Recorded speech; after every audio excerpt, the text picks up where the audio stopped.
Welcome to the knock-on effect. Let's get stuck in.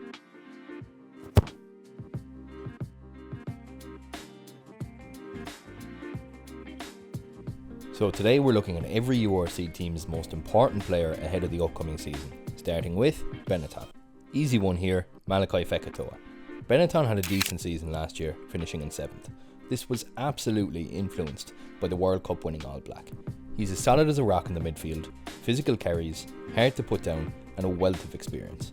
You cannot overstate the importance of his experience in a team like Benetton.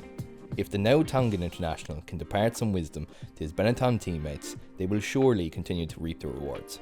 For the Bulls, curtly R&Ds. South Africa have a bit of a habit of producing world-class wingers. Brian Habana, JP Peterson, Sheldon Kobe, and now R&Ds. He's lightning quick and as slippery as Neil, scoring 10 tries in 13 matches last season. If the Bulls want to mount another championship attempt, R&Ds would be the spearhead, no doubt about it. Next up, Cardiff. We've gone with Tinnis de Beer. Not the biggest man in stature, but by God does he have a Napoleon complex, and I mean that in the best of terms. You see too many out-halves nowadays who shy away from contact. De Beer seems to relish in it. Constantly willing to get down and dirty, turning over balls, and always willing to run at the defence. He plays like a 7 at times.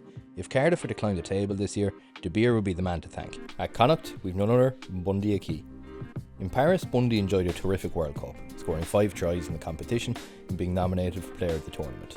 Last season, however, both Aki and Connacht seemed off the pace. Aki has the ability to lift this Connacht squad to new heights. Brutal carries and elusive lines are his specialty. Whether Aki is on form or not will surely play a huge role in Connacht's upcoming season. For the Dragons, we've gone with Rio Dyer, Wales' new star boy.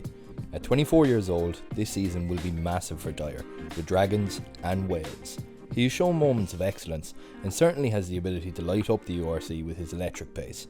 This season will be very telling whether he can consistently churn out world-class performances or whether he'll drown in the responsibility, sinking the Dragons along with him.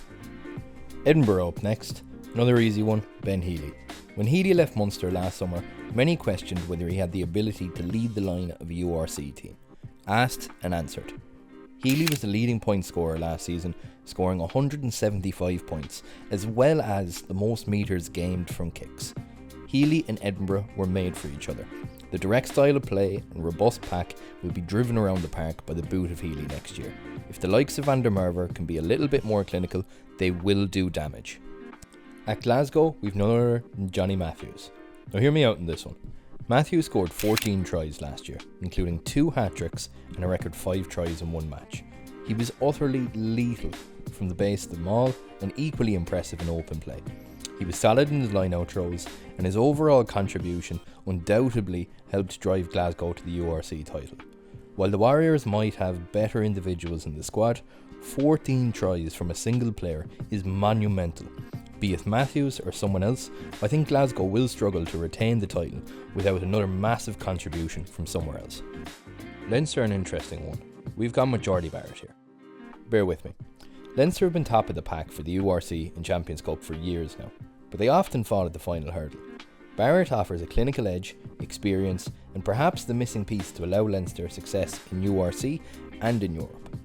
Barrett will join Leinster on a short-term deal in December, meaning the likes of Joe McCarthy and Hugo Keenan will set Leinster up, but will Barrett knock them down?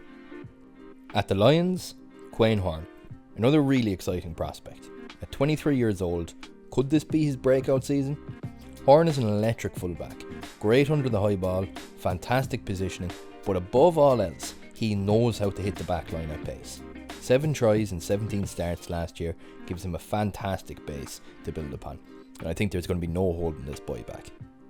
My own club, Munster, up next, and I've gone with Jack Crowley. There's no surprise why the young Irish out-half's rise has been so quick. He has the ability to be a game changer. Despite his tender age of 24, he handles pressure immensely well. He already has a URC and Six Nation win under his belt, reliable from the tee, confident leader, but most importantly, he is an X-factor. He will take chances to break down an opposition defence. Whether those risks are measured enough will be very telling in how Munster's season plays out. Next up, we've the Ospreys, and we've gone for Jack Morgan. Morgan is crucial to the Ospreys. He's a brilliant leader. He was announced as the Welsh captain in August of 2023, unfortunately having missed the 2024 Six Nations due to a knee injury, and recently having been ruled out for the July internationals again due to hamstring injury. Whether or not Morgan can stay fit enough to galvanise this Ospreys team will undoubtedly play a major role in the upcoming season. At the Scarlets, we've gone for Alex Craig. Craig enjoyed a brilliant first season at the Scarlets last year. He embodies an old school second rower. Big carries, great in the line out, immense work rate. What else could a fella need? Can he, however, kick on this year and bring the Scarlets with him? Time will tell. Up next, we have the Sharks, and we've gone for Afile Fassi. What a great name. Fassi crossed the try line a modest 5 times for the Sharks last season, but more importantly, he led the URC in most clean breaks. He has the ability to leave the opposition for dust, and with a bit more of a clinical edge, Fassi could be lethal next year. At the Stormers, we've gone for Manny Libak. It feels like it's been years now we're saying the same thing about him. If only he could be a little bit more clinical. Libak, much like Jack Crowley, has the X factor at out half. He undoubtedly has the ability to create chances, running into defence, ballsy crossfields, dinks over the top, etc. The only problem is, he's so unpredictable, his own teammates struggle to guess what he'll do next.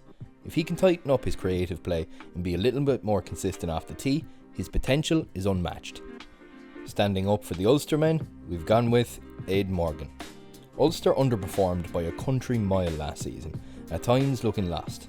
The acquisition of a young, exciting, Irish qualified out half could prove to be the signing of the season. Morgan looks like an incredibly exciting player, reminiscent of a young James O'Connor. Great with the ball in hand and equally reliable from the tee. The question remains, however, with previous injury concerns and a serious lack of depth in the squad, can Morgan turn Ulster's fate around? Last but not least, Zebra. Finishing our list is the electric Lorenzo Pani. This boy is lethal. Do not kick aimlessly to him or he will punish you. His kick return is insane, lightning fast and solid under the high ball. Pani is easily the most exciting young player coming out of Italy, and at just 22 years old, expect to see much more of him in the URC over the coming years. Let us know in the comments whether you think we've missed anyone or got anything entirely wrong. If you enjoyed the video, be sure to hit like and subscribe. It massively helps out the channel and allows us to create more unfiltered rugby content. Cheers for watching, catch you in the next one.